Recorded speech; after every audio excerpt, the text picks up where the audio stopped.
Honourable members, last few days, the media has been reporting issues regarding Uganda police personnel. One police officer, Tusime Abdallah, courageously executed his duties amidst a very heavy downpour, while one Makawa, Charles, was allegedly assaulted while in line of duty. We acknowledge the sacrifice that our police officers, our police personnel are doing, and we urge the public to treat them with respect, especially when somebody is executing his duty and you just slap a person who is on duty. A woman who is a mother is slapping a son. I don't think that was good for us women. That is an embarrassment to all the women in Uganda. And on that note, I want to apologize on behalf of all the women, that not all the women do that. The women that we have in Uganda are mothers. The women respect themselves. We cannot go on rampage and start slapping our sons. We want to apologize for that. It's a very bad attitude, and it portrays a bad image on the side of the women. And especially when this person was innocent and doing his work. You know you've made a mistake. The word sorry doesn't cost us much. For whatever happened on our man in uniform. That's not how women behave. And on behalf of women, we do apologize. However, Right Honourable Speaker, we should observe human rights across board, because we've observed severally that so many people have been assaulted. Even in politics, women have always been assaulted. So we should carry on the responsibility to respect everyone in different professions, in different categories, no matter the sex or gender. So, Right Honourable Speaker, I do request that as leaders, we condemn the act that was done by our fellow women, and also encourage other leaders, government inclusive, to respect everyone on duty, no matter the political affiliation or the gender. I want to thank you, Right Honourable Speaker. What you have said, that the apology is really acceptable, but still, there are so many people, and this goes to through Madam Speaker to the Chief Whip. We have a lot of indiscipline in government officials, including some ministers, not the word some ministers. There is a minister here, Madam Speaker. He's an ex-official. The last time he came to Parliament, he came not wearing a tie, and he ran out slowly. But when he goes out, Sam Mayanja is ever attacking Uganda institution, attacking the king, and that's another sign of indiscipline. He has missed sitting here for over 200 times without coming, with no sufficient cause. And the rules are very clear. I don't know why you don't try to the president. Sam Mayanja should be removed from the ministry. It's not useful to us. Sam Mayanja is attacking the Buganda kingdom, abusing Buganda. He's never in Parliament. How does he execute his work as a minister without coming to Parliament to tell us what is happening in the Ministry of Land? And this is very pathetic. Last year, Madam Speaker, with the police officer, I have several times requested, how can the government, the Ministry of Internal Affairs, fail to provide what is called the ponjo? A police officer who is doing his work as a traffic officer is beaten by rain, but the police knows, and the army, that police officers, armed officers are given attires they put on to save them from raincoats. The raincoats. Raincoats. Then these police officers running traffic, they are not given even a bottle of water. And all this, and they are least paid. All that we need to see, Madam Speaker, that the government come out and help us. But these police officers spending a whole day managing traffic because you have no enough traffic lights in our country because of your poor government. And they are working the whole day. It's not fair. Children are going to refuse becoming police officers the way they are running out of teaching because of the conditions of the profession. Madam Speaker, but Minister Sam Mayanja, Thank you. that man, Honorable members, on the minutes of Honorable Mayanja, I will rule 114.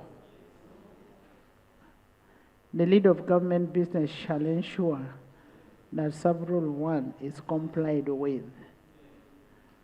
Leader of government business. In the absence of leader of government business, we have the government chief whip, who is here. Right Honorable Speaker,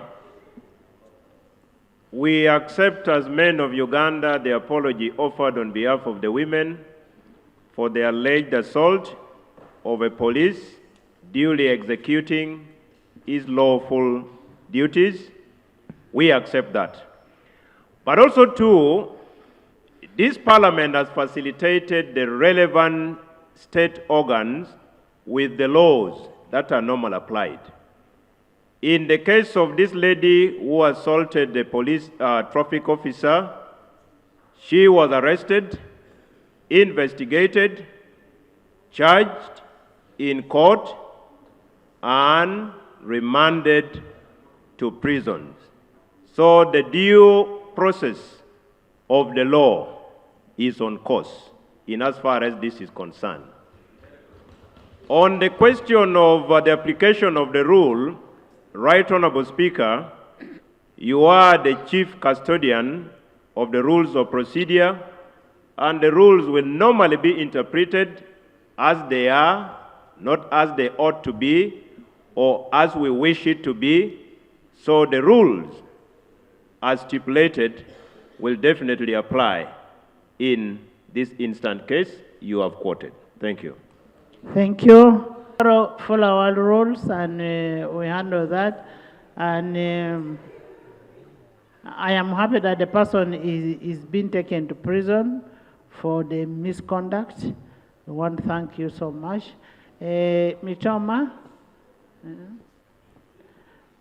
the issue of the police, the security personnel having raincoats.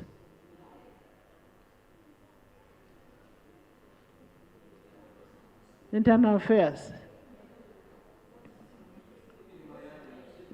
Right Honorable Speaker, that issue, I believe, can be squarely responded to by the Ministry of Internal Affairs. But we are all aware, just like you, Right Honorable Speaker, you have police guards. And you know that most likely every year or after every 2 years, there are supplies made to these men and women in uniform. But I do not want to appear to be answering. I am guarded by police, you are guarded by police.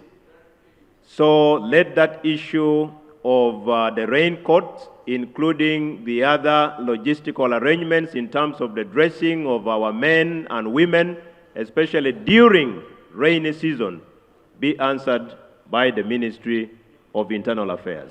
Thank you. Honorable Member Mitoma, he did his job and he deserves to be brought to work here now, so that he can rest. So police should transfer that police officer to Parliament. Right Honorable Speaker, I wish to thank you for the offer you have made. We undertake to communicate that offer to the Ministry of Internal Affairs to ensure that the police officer, the traffic man who was assaulted, is transferred to work under the parliamentary police.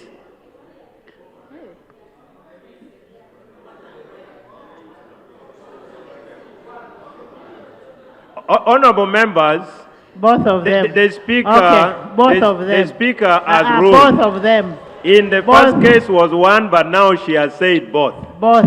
So our duty is to extract and communicate the guidance and directive and commitment of the Right Honorable Speaker. Mitoma, Mitoma. Right Honourable Speaker, the matter minister that abuses the king is a very serious matter, Right Honourable Speaker. This is about a leadership of a king in this country. A minister of government goes with the public, he abuses the king today, tomorrow, the other day. And the matter is brought here. I expected the government chief whip at least to promise either the matter to be taken to cabinet or anywhere. It cannot just be swept under a table like that. It looks like it is it's a government policy. Honorable members, I have got the message. I am going to write to Honorable Mayanja to come to this floor.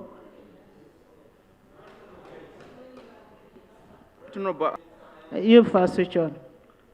Right on about the Honorable Minister Mayanja, I'm informing the House that I'm coming up with a petition to censure the Honorable Minister for the utterances he has made against our King, and then also about not attending this Parliament. You will not censure him for utterances, but for missing the House.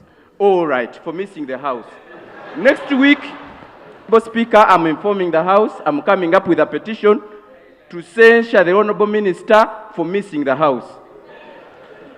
But we'll need to check our records if he has not been asking for permission not to be in the House. We'll check our records. Yes, the Honorable Mitoma, Dennis Zombo. The lady in question is a member of our family. Yes, she's married to our brother. Pardon? She is the wife of my brother. Who? The lady in the question. And I'm really very sorry that it is happening. Yes. I want to thank you that you have brought the issue here. Yesterday, the incident happened when I was in the constituents, but I had to travel on Sunday night. Yesterday, I visited her. I found her at the court. When she saw me, obviously, she said she's very sorry because the family is very shocked because we didn't expect that one to come, and especially that the family name was used. She is very apologetic accordingly, and when I talked to her as the leader this time, she said it was a bad day for her. So that is it, and we are ready to cooperate with the laws, and we have no problem with whatever comes out so long as it is a fair treatment. So I also Honorable members, let's not dwell on much behalf of our family. Thank you so much. Thank you. I've already apologized since the matter is in the court. Yes. Going to start jumping in the rain because they are being appreciated. They should work. I totally appreciate the sacrifice the policeman made, but the right thing should be done. If they need protective gears, raincoats and so on, let them be given. If they need water, let them be supported. Because we don't want to cause commotion where every policeman will come on the road. Thank you. And then on the one who assaulted, I think also the law must follow its course, and that will be the right thing to do. That's my prayer. Thank you. Thank you. I want to say that the increment we put on police salary has not been done cross-board. Yeah. It's only the police who are at bigger levels, better ranks, who have been given money. I talked to the police themselves. They are really sad, especially the lower rank. Two, the accommodation of the police is not taken care of. Right, Honorable Speaker, it would be good if we have good accommodation for the police, other than only talking about the hood, the dress they put during rain, the raincoats. Rose, you mean the money that we increased is only given to high officers? Yes, right, Honorable. But the money we gave was for the lower cadre officers. Right, Honorable Speaker. We gave the money for police, for army, and for prisons. Thank you, Right Honorable Speaker. Right Honorable Speaker, you see, the lower cadre reach us individually. Even our police here in Parliament are saying they have not got increment. The lower cadre have not been increased salary, but the higher ranks have even tripled their money. They are paying themselves, but the lower cadre have not been well paid. I'll beg you get the minister responsible to help us with this particular issue. Thank you. Of the increment of salaries to the men and women in uniform was meant to be across board. If there are disparities for Uganda Police Force, let the Minister of Internal Affairs come and brief Parliament as raised by Honorable Bigger through your directive on that. But the spirit was clear that every Ugandan serving in one of the three of our national armed forces should have been a beneficiary across board. Thank you. Thank you. Of Internal Affairs. Xavier? Thank you. Because despite the high level of provocation, he exercised the highest level of professionalism. Right Honourable Speaker, yes, the law is taking its course, but whoever watched that video, like I did, I want to believe that perhaps this lady could be having a mental problem. Yes, because I mean, you have assaulted a policeman, you've gone ahead, you've taken away his phones, you've taken away the other EPS gadget, and you are at the highest level of your voice. Our mental hospital is not very far, right, Honourable Speaker. Honourable, my lecturer, I'm sorry to cut you short. We said we should not discuss about that again since the matter is in court, but we want to thank the policeman for being patient enough and respecting the lady as a mother, as a daughter, so we can stop that discussion for much obliged, right Honourable Speaker, and I also want to congratulate the police, the traffic police officer who did his work despite the heavy rains. And like Honourable Rose has said, right Honourable Speaker, it is true. The salary enhancement did not trickle to the lower cadres. Just on Sunday, I was up counter and the policeman was saying, we thanked you when you considered us, but we have waited in vain. No, we are going to handle that. Thank you, right Honourable Speaker.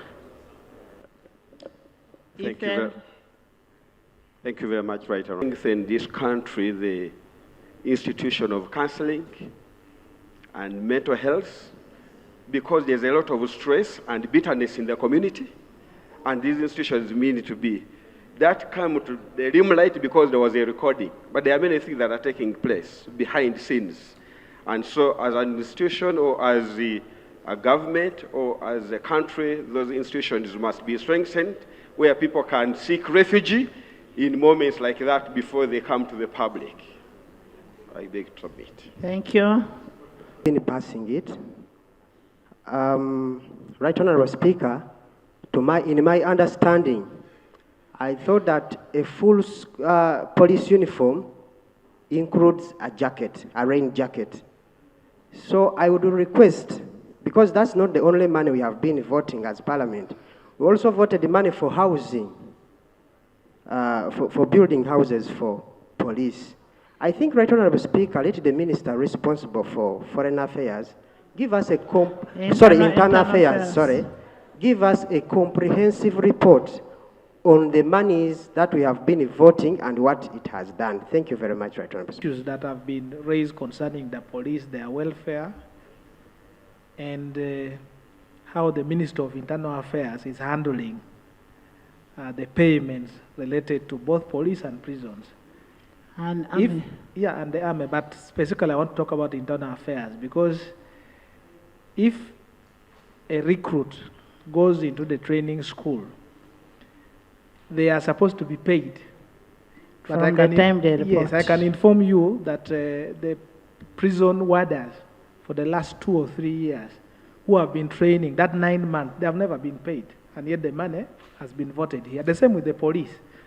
So the procedural matter I wanted to raise whether it would not be proper to refer these issues to our committee of parliament here, to invite the ministry and interrogate all those and have physical examine the minister and the technocrats to give us evidence on these matters. Because if the Ministry of Finance has released the money to pay those trainees, and for 9 months the money has not been paid, who is eating that money? It has to be examined. I want to move.